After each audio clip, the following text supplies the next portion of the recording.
노배우 이순재의 눈물, 명예교수 김형석의 인생 열정 감동. 90세 노배우 이순재는 60살 먹어도 잘하면 상 주는 거다. 공로상이 아니다. 연기를 연기로 평가해야지 인기나 다른 조건으로 평가하면 안 된다라고 말해 많은 이들의 공감을 받았습니다. 105세 김형석 명예교수는 60세가 넘으면 신체 건강보다 정신 건강이 중요하다면서 특히 건강이 허락할 때까지 할 수 있는 일을 하라고 조언했습니다. 김형석은 현 시국의 윤 대통령과 이재명 대표에 대해서도 거침없이 속마음을 털어놨습니다. 김형석은 지난해 한 인터뷰에서 많은 사람이 내가 몇 살까지 살 수 있을까를 묻지만 일하는 사람은 일하는 만큼 산다라면서 사회적으로 보면 많은 업적을 남긴 훌륭한 지도자가 모두 60대 이상이고 보통 80세까지는 정신력이 그들의 삶을 지탱했다라고 말했습니다. 90세의 이순재 배우, 105세의 김형석 명예교수 같은 분들은 고령임에도 왕성하게 활동하며 어떻게 사는 것이 잘 사는 인생인지를 보여주고 있습니다. 방송에 앞서 구독자가 아니신 분은 성창일TV와 함께 해주시면 감사하겠습니다. 여러분들의 성장과 힐링을 위하여 더욱 노력하겠습니다. 문화일보 최현미 논설위원은 노배우의 눈물이라는 기고문을 통해 이순재의 삶을 조명했는데 공감하는 바가 크기에 여러분들과 함께 살펴보고자 합니다. 감독이든 배우든 60, 70세를 넘어 노배우, 노감독으로 불리기 시작하면서 연기 대상과는 거리가 멀어지고 공로상 대상이 됩니다. 할리우드 노배우 셜리 맥클레인, 로버트 레드퍼드, 더스틴 호프먼도 각종 공로상을 받았는데요. 대개 최전성기에 공로상을 받는 일은 흔치 않기에 빛나는 영광과는 별개로 이쯤 되면 황혼의 느낌이 물씬 풍겨납니다. 60살 먹어도 잘하면 상 주는 거다. 공로상이 아니다. 연기를 연기로 평가해야지 인기나 다른 조건으로 평가하면 안 된다. 1935년생 구순의 이순재 배우가 지난 13일 2024 KBS 연기 대상에서 드라마 개소리로 대상을 받은 뒤 이렇게 말했습니다. 한글의 장단음을 완벽하게 구분하는 유일무이한 배우답게 이순재는 공로상이 아니다는 상의 의미를 정확하게 밝혔습니다. 젊어서 중노년 역을 맡은 탓에 40대부터 숱한 공로상을 받은 노배우가 연기 인생 69년의 연기 대상을 받았습니다. 야위고 몸이 불편한 모습에 부축을 받으며 무대에 오른 그는 살다 보니 이런 날도 있네라며 늦은 시간까지 지켜봐 주신 시청자 여러분, 평생 신세 많이 지고 도움을 많이 받았다. 감사하다라며 울먹여 모두의 눈시울을 붉혔습니다.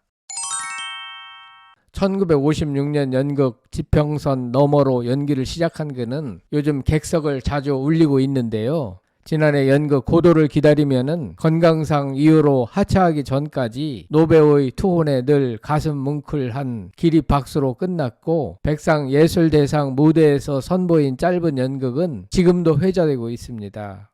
배우로서 연기하는 일을 성직으로 알고 투혼을 불사르는 그의 모습은 아무리 생각해도 감동 그 이상입니다. 당시 오디션에 참가한 원로 배우 역을 맡은 이순재는 무대는 존재 의미이며 살아가는 이유라며 배우는 어때야 하냐는 질문에 항상 새 작품, 역할에 도전해야 한다. 공부하고 고민하는 게 배우다라며 예술은 완성이 없다. 완성을 향해 고민하고 노력하고 도전하는 게 배우의 숙명이라고 말해 객석을 또 울렸습니다. 세상은 변하고 삶은 굽이치고 시간 앞에 육체는 나약하지만 흔들림 없이 자기 일을 사랑하고 스스로 채찍질하며 오늘도 또 앞으로 나아가는 인간에 대한 경의일 것입니다. 몸살 감기로 누워 있다가도 레디 고 하면 벌떡 일어난다는 구순의 현역 배우에게 존경을 보내며 한 관객과 시청자로서 이순재를 기다립니다. 그의 삶과 열정에 한없는 박수갈채를 보내고 싶습니다. 그런가 하면 105세의 나이에도 왕성하게 일을 하는 대한민국 최고령 철학자 김형석 교수가 있습니다. 그는 100세까지 건강을 유지하며 일할 수 있었던 비결을 말했는데요. 김형석은 일이 건강을 유지시켰고 정신력이 신체 건강도 지탱해 주었다고 말합니다.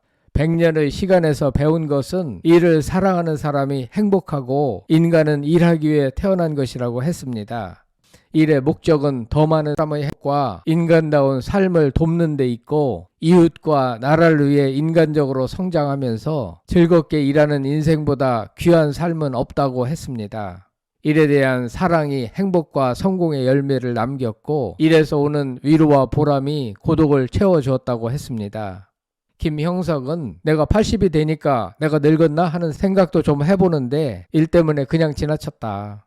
내가 늙었다고 생각한 건 90이 됐을 때였다. 이런 생각을 왜 했냐 하면 다 없으니까, 나만 남았으니까 주어진 일만 다 마무리하면 끝나겠지 했는데 일이 계속 있으니까 지금까지 오고 있다.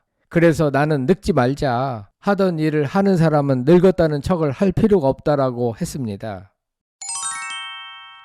그는 1920년 평안북도 운산에서 태어나 오래도록 인생의 의미와 삶의 지혜를 전하고 있습니다.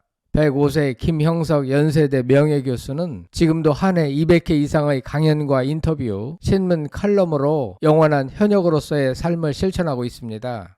김형석은 이상하게도 90을 넘기면서는 거의 1년에 한 권씩 책이 나왔던 것 같다. 그 가운데 일부는 과거 것을 새롭게 정리한 것도 있고 또 내가 새로 쓴 것도 있고 새해에도 한 권은 나오게 되지 않을까라고 했습니다. 그는 수필계를 대표하는 저자로 한 해 60만 부 이상의 판매를 기록하고 있는데요. 저작권료만 해도 꽤 많은 수입이 될 듯 합니다. 그는 최근 국내 정치 상황과 관련하여 지도자의 무지는 사회악이라고 한마디로 정리했습니다. 그는 노무현 문재인 시대 청와대와 일선에서 일하게 된 운동권 학생들은 공부를 안 한 사람들이라고 지적했습니다. 그는 20세기 후반까지 전 세계가 좌우로 나뉘어 좌가 남으면 우는 없어지고 우가 남으면 좌는 사라지고 둘 가운데 하나만 남는 것으로 알았다. 솔직히 말하면 모스크바냐 워싱턴이냐였다. 그런데 살아가다 보니 그게 아니더라. 선진 국가에서 좌는 진보가 되고 우는 보수가 돼서 서로 공존하는 거다라고 했습니다.